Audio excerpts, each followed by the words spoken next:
Hello, and welcome to Dreamy Tales, a sanctuary where everyone can experience calm and a touch of magic before gently drifting into sleep. Tonight, we invite you on another enchanting journey, a story that helps soothe the mind and nurture a sense of peace. Before we begin, let's take a moment to prepare our bodies and minds for a comforting, restorative rest. Make yourself cozy, and with each slow inhale and long exhale, let the cares of the day gradually slip away. It's not always easy to step back from the day's demands, especially as night falls. Yet, remember, the less we worry about how quickly we'll fall asleep, the simpler it is for our minds to release any remaining tension. Allow the gentle flow of your breathing to wash away lingering concerns, and let the story ahead guide you into a state of deep relaxation. Now, settle in, and let the dreamy atmosphere softly wrap around you. Enjoy this story, and may you drift into a peaceful, restful slumber here on Dreamy Tales.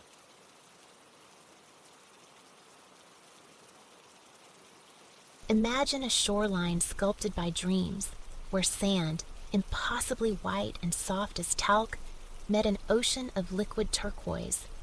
Here you rested, the sun a warm benediction on your skin beneath a sky of palest blue. A zephyr, borne miles out over the water, drifted shoreward, tempering the heat to perfection, carrying the ocean's tranquil exhalations, the rhythmic sigh of waves caressing the sand. Peace settled deep within you, watching the waters rise and fall, your own breath unconsciously finding its cadence. Inhaling with the swell, exhaling with the ebb, a tide within your chest and belly. For a fleeting moment, you surrendered entirely, eyelids drifting closed. The breeze became a tangible whisper across your face. Divorced from sight, the waves gained clarity, each liquid murmur more profoundly calming than the last, until a serenity mirroring the vast ocean itself permeated your being. Reopening your eyes, a subtle shift registered in the periphery. The turquoise expanse still shimmered ahead, sunlight scattering like diamonds across its surface. The familiar white sand still cradled your feet. Yet, turning your gaze sideways revealed the unexpected. A magnificent gray elephant, seated beside you as if enjoying the afternoon sun. His legs were sprawled comfortably on the sand, his silvery hide catching the light. Zoos had offered glimpses, but never this proximity, never this aura of quiet companionship. He possessed the grace of youth, noticeably smaller than the titans of memory, yet clearly beyond infancy, evidenced by the nascent gleam of small tusks flanking his trunk. A scattering of coarse chestnut-hued hair adorned his crown, stirring in the same breeze that playfully lifted his colossal fan-like ears, unmistakably the mark of his African lineage. His gaze met yours, imbued with a surprising warmth, a profound kindness. Then the impossible happened. He spoke, his voice resonant yet soothing, like the deep, calming pulse of the sea. He introduced himself as Kojo, your guide for this day. Though merely 10 years old, his entire existence had unfolded amidst the splendors of East Africa.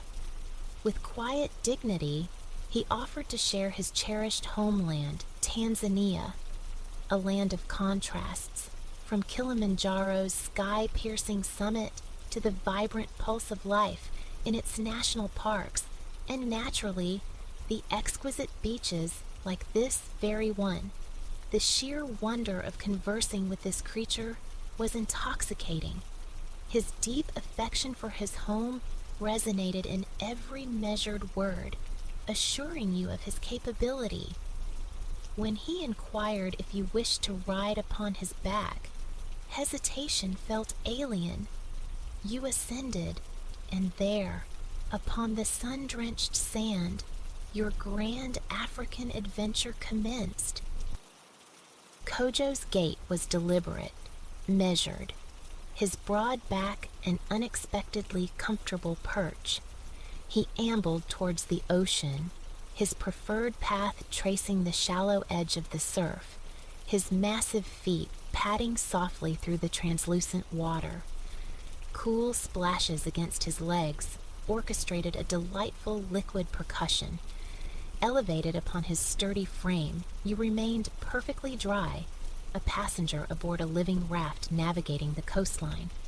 This, Kojo explained, was the Indian Ocean, third largest on the planet.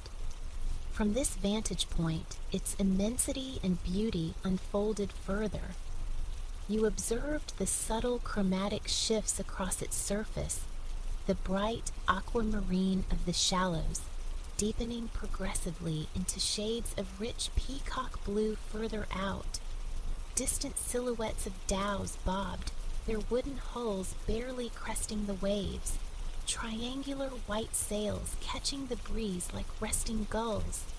Sailing those waters promised profound peace, yet the immediate wonder of this beach journey held its own potent magic. The sand, like confectioner's sugar, stretched endlessly ahead, punctuated by the languid elegance of palm trees.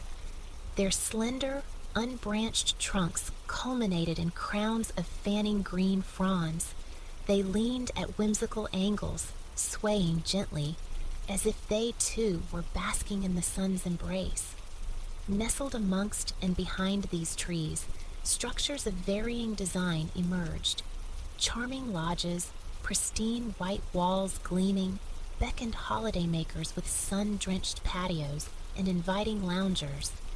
Wooden chalets perched on stilts stood open for business, their bamboo shutters rolled up, revealing glimpses of interiors.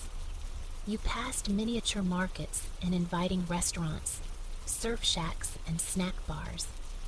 People moved through this idyllic scene, some tending shops, others luxuriating on patios. Yet all shared a common rhythm, an unhurried grace, an easy smile. Kojo, it was clear, was not alone in his devotion to this African haven.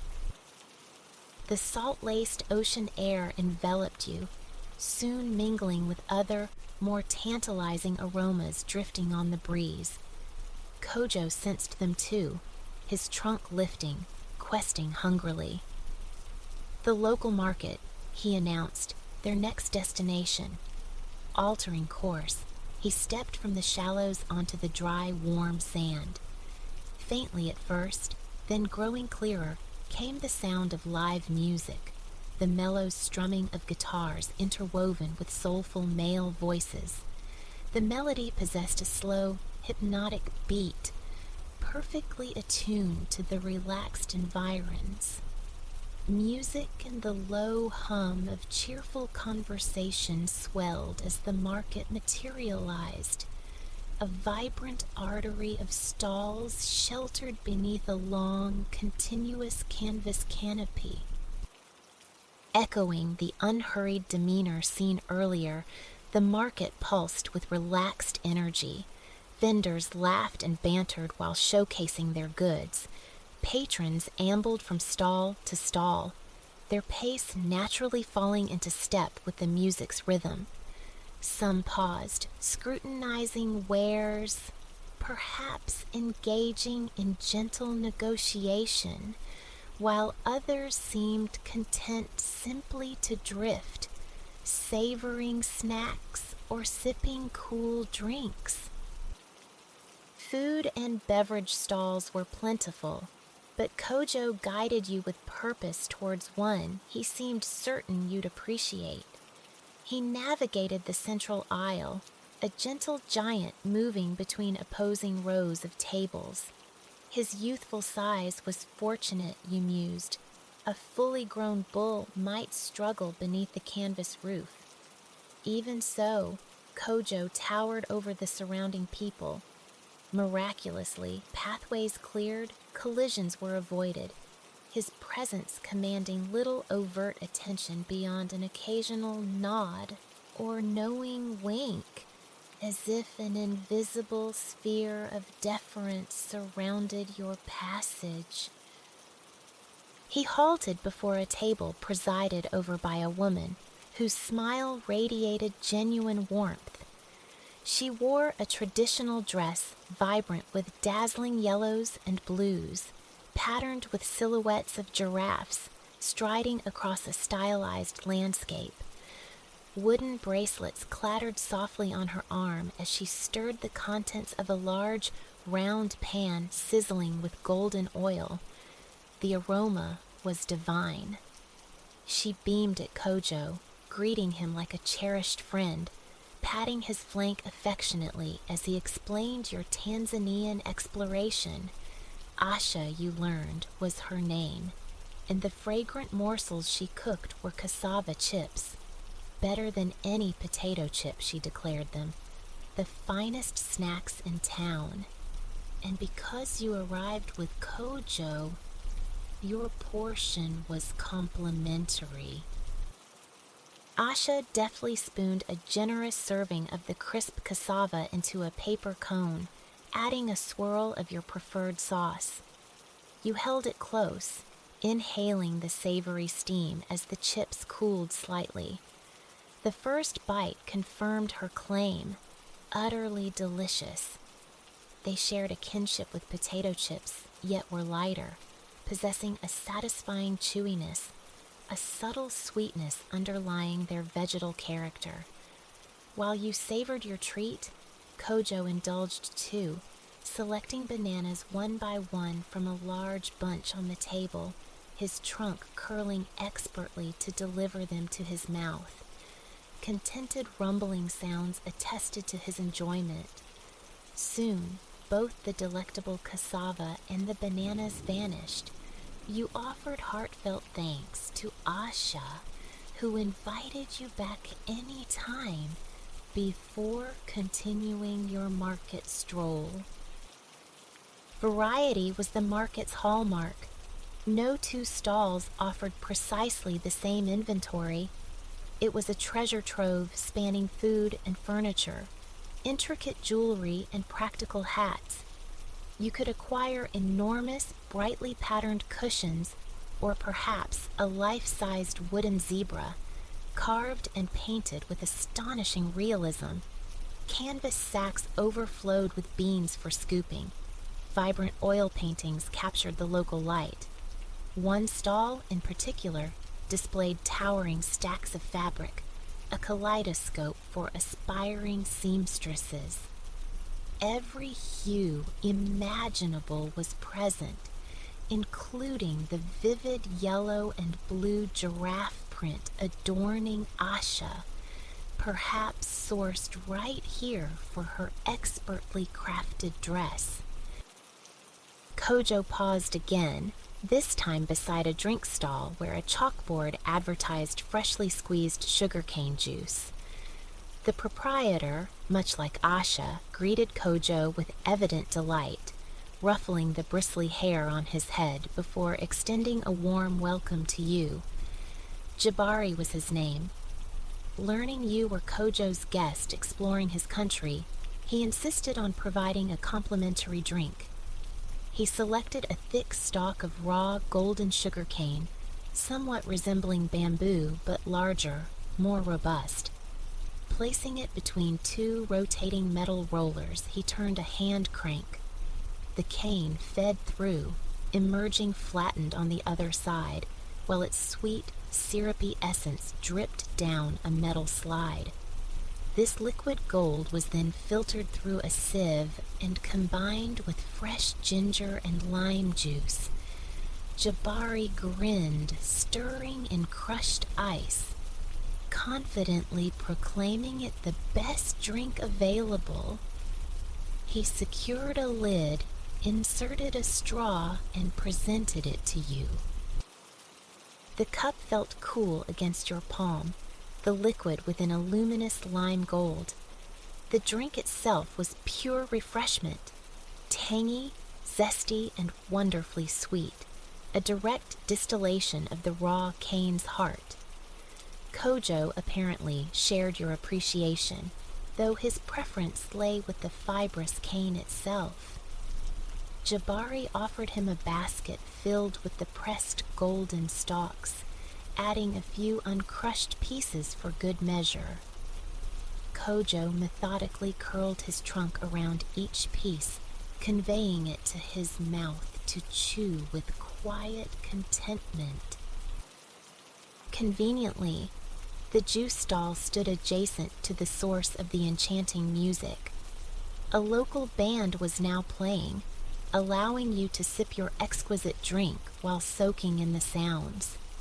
One man, seated between two others, coaxed gentle melodies from his guitar strings, his voice weaving soulful refrains that brought an involuntary smile to your lips. His bandmates joined in harmony, their voices blending beautifully. Positioned in a gap between stalls, they faced the ocean, seeming almost to serenade the waves themselves. The song, Kojo murmured, spoke of embracing life's unhurried pace. A hasty person, he translated a local saying, misses the sweetest things. He then leisurely returned his attention to the sugarcane basket, while you continued to savor the sweet, cool juice. Neither of you felt any compulsion to be anywhere else, wholly absorbed in this perfect, unhurried moment. When the basket and the cup were finally empty, you expressed sincere gratitude to Jabari and bid him farewell. It was time, Kojo indicated, to leave the vibrant market behind. Refreshed and nourished, he was ready to reveal more of his extraordinary homeland. Together, you departed, Kojo resuming his easy, rhythmic pace, allowing you to relax and observe the shifting panorama. Beneath the elephant's massive feet, sand gave way to pavement. Roads appeared, carrying cars, buses, and bicycles. The architecture transformed, encompassing weathered stone schools, long commercial blocks, and eventually towering silver skyscrapers aspiring towards the clouds. You were passing through Dar es Salaam, Kojo informed you. Once a humble fishing village, it had blossomed into a dynamic, exciting metropolis, Tanzania's largest city, home to over 6 million souls. Yet strangely, it didn't feel crowded. It was as if you and Kojo moved through a separate reality, the city's bustle muted, distant. His leisurely stride paradoxically consumed distances rapidly. Soon, the urban landscape receded, replaced by the sprawling grasslands further north. A tapestry of greens unfolded across rolling hills and open plains, adorning trees, shrubs, and grasses scattered across the terrain. Kojo followed a well-defined path, an ochre ribbon winding through the verdure, compacted by the passage of countless hooves and feet. Silence here was different from the city's absence of noise. It was filled with the constant, ambient hum of birdsong. Some were true minstrels, their melodies echoing the soulful tunes of the market band. Kojo traversed a field shimmering with golden grasses when a colossal peak surged into view on the horizon. Instantly, recognition dawned even before Kojo spoke its name. Mount Kilimanjaro, Africa's highest summit. The day was crystalline, cloudless, offering an unobstructed vista of the mountain presiding majestically over the land. Its flattened crown wore a mantle of white snow. The roof of Africa, Kojo called it, standing 19,000 feet tall, not merely a mountain, but a dormant volcano. Adventurers journeyed from across the globe to scale its heights, but they weren't the only ones drawn to its slopes. The Chaga people, Kojo explained, cultivated their lives and livelihoods upon the mountain's flanks, tending lush gardens and crops. Fed by streams cascading from the snowmelt, they grew everything from bananas to coffee beans, consuming what they needed, selling the surplus. This great mountain also harbored diverse wildlife. Monkeys chattered in the misty rainforests, ravens soared above, and elusive two-horned chameleons blended into the foliage. These were but a few inhabitants of the mountain slopes. Further down, around its broad base, lived most of the larger animals, including Kojo's own family. They thrived here, he assured you, sharing this paradise with a wondrous array of neighbors. Proof wasn't long in coming. As you drew nearer the sprawling, snow-dusted giant, the richness of the local fauna became increasingly apparent. You spotted 2 rhinoceroses, an adult placidly browsing a large fruit bush, while its calf frolicked nearby in a mud patch, rolling onto its back with joyous abandon, legs kicking skyward. A dazzle of zebras grazed peacefully, their black and white stripes rendered even more dramatic by the brilliant sunlight. One lay resting, soaking in the warmth. Then, to your delight, a trio of giraffes ambled across the plains, their splotched coats of yellow and brown evoking the pattern on Asha's dress. No longer mere silhouettes, they were living embodiments of grace. You watched as they reached a towering, emerald-leafed tree, extending their impossibly long necks to nibble delicately at the uppermost leaves. Kojo knew these elegant creatures. He emitted a low rumble as you passed, and they paused their meal to return the greeting, their gentle eyes seeming to welcome you to their magnificent home. The wildlife, it appeared, possessed the same innate friendliness as the people. Small wonder Kojo cherished this place. One giraffe conveyed news. Kojo's herd had been seen heading towards the local watering hole. He thanked them courteously, then lifted his trunk high, unleashing a magnificent trumpeting call that echoed across the plains, a signal to his family. Seconds later, answering trumpets rumbled back. Kojo immediately turned towards the sound, anticipation radiating from him, eager for you to meet his kin. Before long, the herd came into view, a slow-moving procession of silvery gray shapes against the green landscape. 10 elephants in total, walking in disciplined single file. As suspected, the adults were immense. The matriarch leading the line must have stood 10 feet tall. Bringing up the rear was an elephant not much larger than Kojo himself. This, you realized, was his mother. She turned as you approached the line, her trunk reaching out to stroke Kojo's head in a gesture of fond welcome. Her eyes conveyed pleasure at seeing her son and warmth as she acknowledged you. Waiting for Kojo to seamlessly integrate into the line before her, she then resumed her position at the back. Together, the expanded herd continued its journey. The watering hole wasn't distant, yet a pleasant weariness began to settle over you. Your body relaxed against Kojo's comfortable back, finding yourself unconsciously leaning, swaying slightly like the palm trees on the distant beach. Kojo's mother must have sensed your fatigue.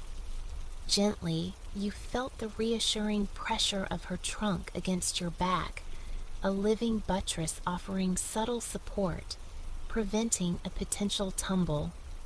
She maintained this quiet vigilance all the way to the watering hole, where she carefully assisted you in dismounting from her son's back. You murmured your thanks as she stepped away to drink deeply from the pool.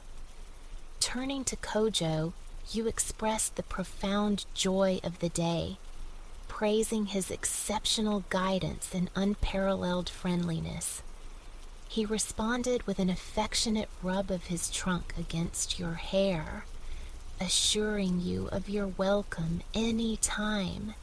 You were, he conveyed, now part of the herd, embraced as family. He then gently guided you towards a sprawling wild fig tree.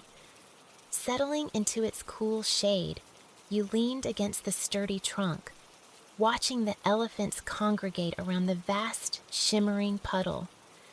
Some drank thirstily, others bathed, splashing water over their backs, while a few younger ones engaged in playful jostling.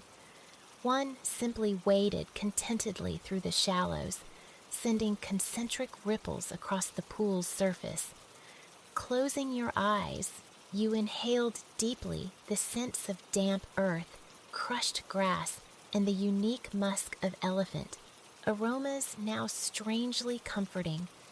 The gentle sounds of the watering hole, lapping water, soft rumbles, distant bird calls, filled the air. A quiet smile touched your lips as you thought of all the new friends, both human and elephantine, encountered on this magical day.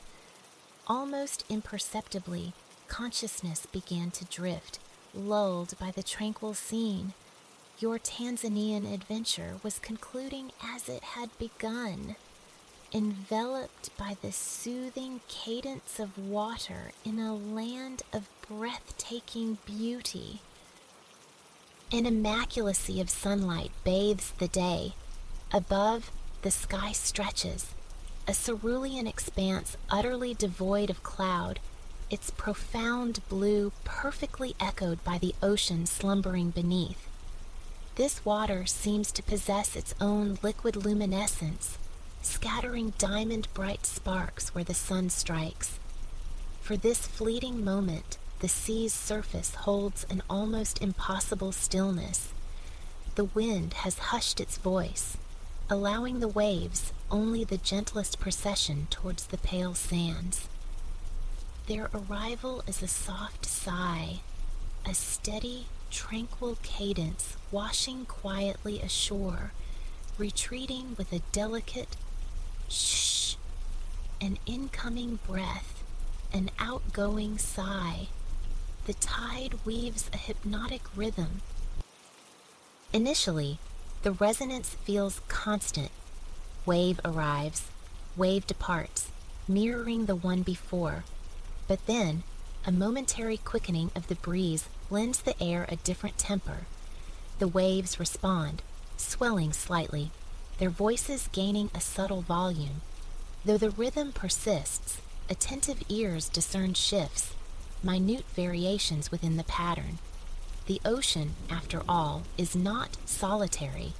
It is intrinsically linked to the shore, the atmosphere, the myriad lives teeming within its depths. Thus, while the oceanic murmur might seem an unchanging, near monotonous drone, it remains poised for transformation. A mere veer in the wind's direction acts as a conductor's unseen gesture, influencing the aquatic orchestra.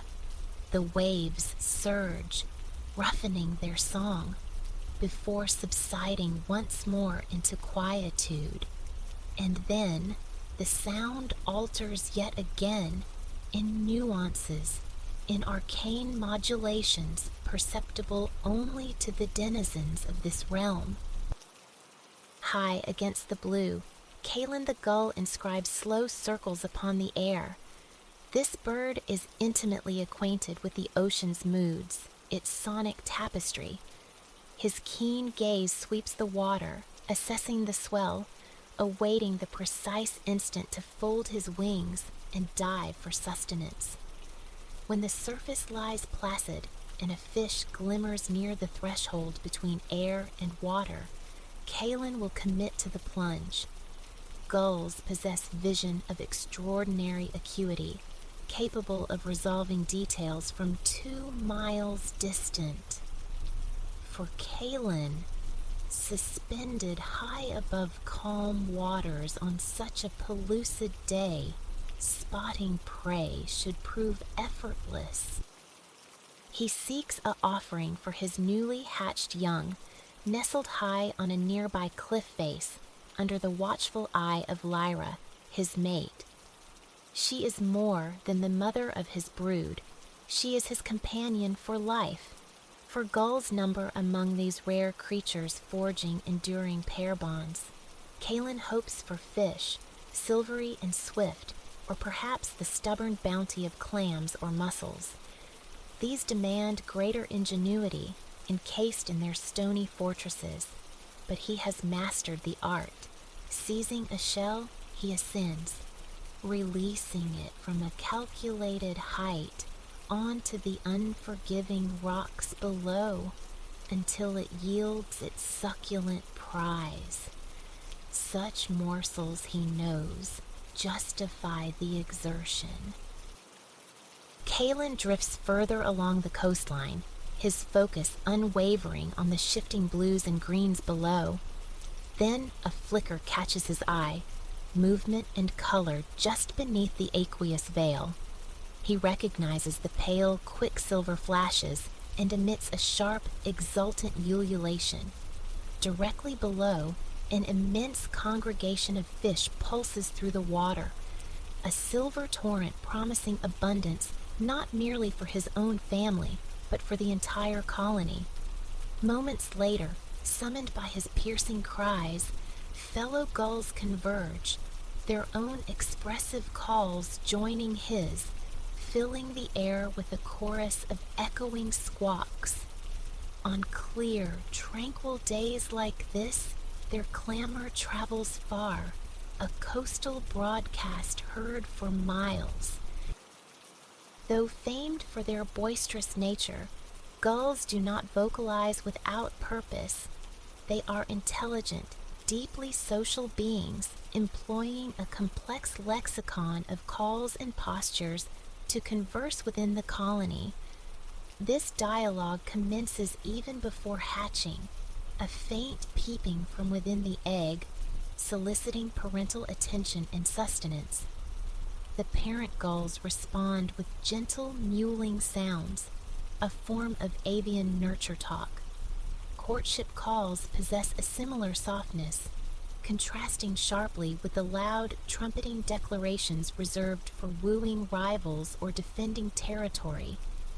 Humans often strain to translate these sounds, mapping them onto familiar emotions. Perhaps a specific cry signifies, "This patch is mine," or conveys sheer elation. Yet the intricate subtleties of their discourse remain a language truly known only to the gulls themselves.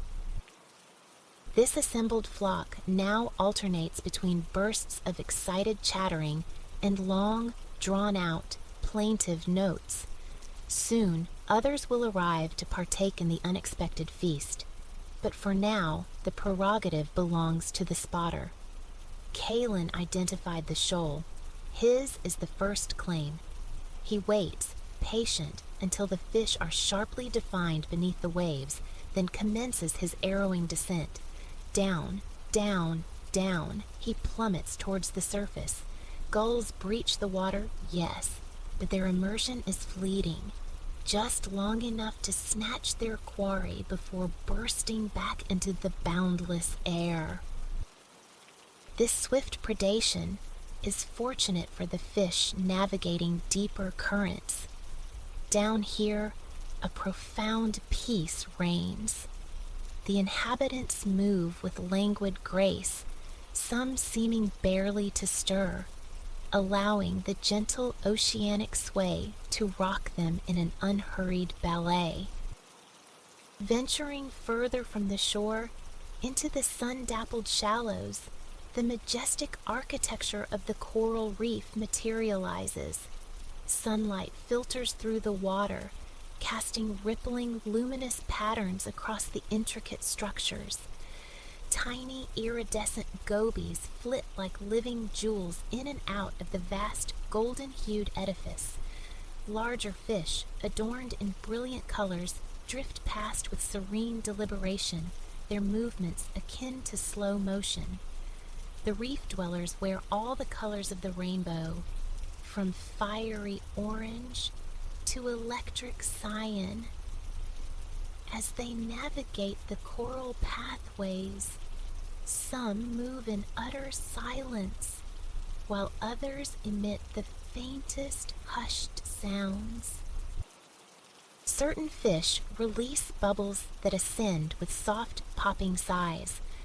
Others send delicate ripples through the water with the supple flick of a tail, producing the most subtle swishes. Yet these are quiet, seemingly incidental noises, vastly different from the constant, purposeful clamor of the gulls above. At first glance, it appears each fish swims within its own solitary sphere, oblivious. One might glide past another, separated by less than a fin's breadth, yet both seem utterly unaware, like determined city commuters focused solely on their destinations, blind to fellow travelers. But this perceived detachment reveals only a fraction of the truth. Fish engage in communication through a myriad of channels. Some methods are silent, subtle electrical pulses rippling through the water, or the release of chemical signals, pheromones carrying unseen messages. Light and color serve as visual broadcasts, particularly during courtship, with some species flashing bioluminescent signals or altering their hues dramatically. For coordinated group behavior, body language is paramount. Fish respond instinctively to specific movements, allowing vast schools to wheel and turn in breathtaking synchronicity, enhancing safety and foraging success. However, the most prevalent mode of communication for the majority of marine life is sound, which propagates even more efficiently underwater than through air. A thriving coral reef, teeming with life, resonates with sound as much as it dazzles with color. A vibrant blue fish, let us call him Azurio, circles the reef, emitting a low, soft, purring vibration. He is a male seeking companionship, broadcasting his availability, hoping his call will capture the attention of receptive females nearby. Again and again, he repeats the sequence of resonant pulses as he glides over the coral gardens. To produce this sound, he utilizes his swim bladder, contracting the organ to create a vibrating, low-frequency buzz. Other fish generate sound by grinding pharyngeal teeth or snapping their jaws shut. Herring possess an even more peculiar method, communicating through controlled releases of high-frequency gas, an unconventional interaction, perhaps, but one that seemingly allows shoals to locate and cohere in darkness. Fish perceive sound differently than terrestrial mammals. They detect vibrations primarily through their inner ears and lateral lines, deciphering mating calls, warnings of danger, or other messages from their kin. A dominant anemone fish, for instance, will rapidly open and close her jaw, creating sharp chirps and pops that assert her status within the group. Certain deep-sea species croak in resonant baritone, serenading potential mates, possibly swimming kilometers away through the abyssal dark. The meanings of countless other underwater sounds remain obscure. They might be the marine equivalents of songs, shouts, or ritual chants, but perhaps their true significance is a secret held closely by the fish themselves. Scientists strive to decipher this aquatic dialogue along with the enigmatic sounds produced by other marine creatures. Ambitious projects are underway, including the creation of a comprehensive digital archive intended to catalog and monitor the ocean's soundscape, from the hum of fish to the squeaks of manatees.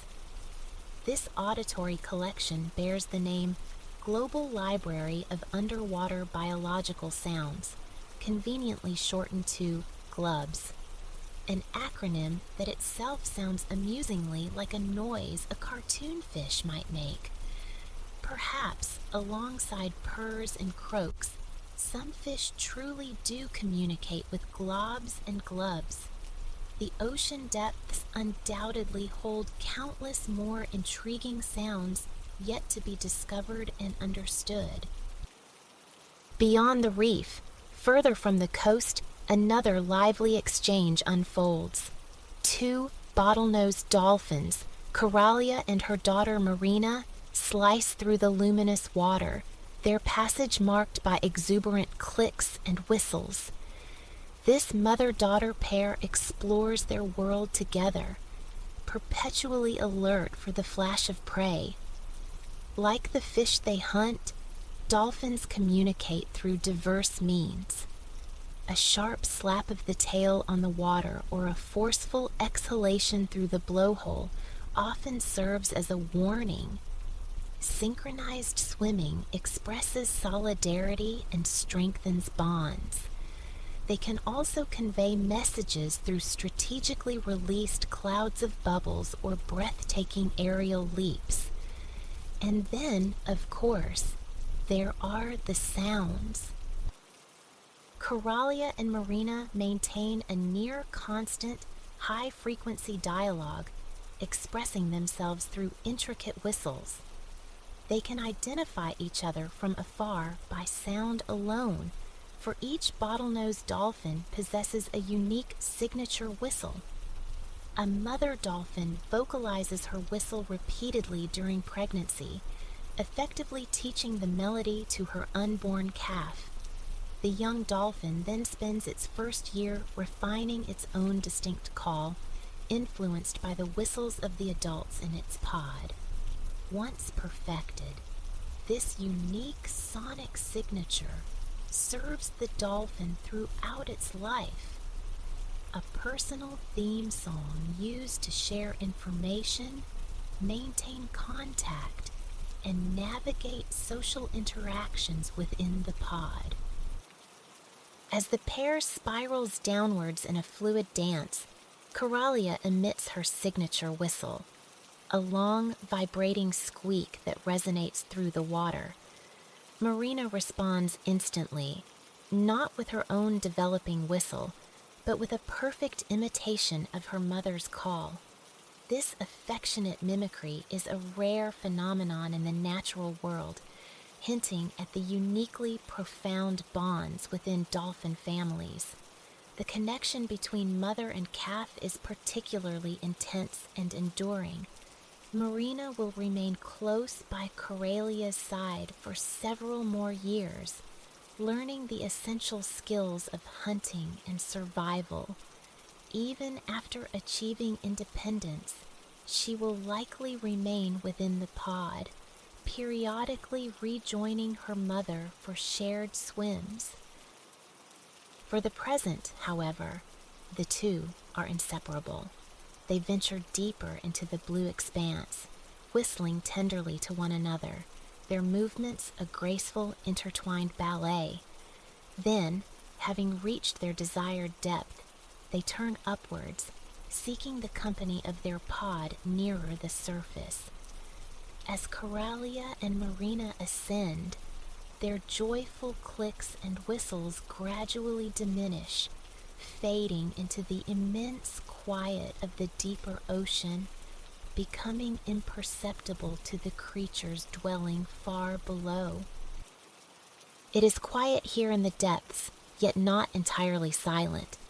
A new sound begins to emerge, a profound melodic moan that swells steadily in volume.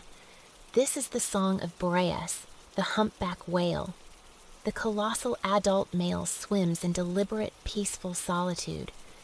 As he journeys, he produces haunting, complex vocalizations that can extend for 20 minutes or more, a low, ethereal resonance capable of traversing hundreds of miles of water.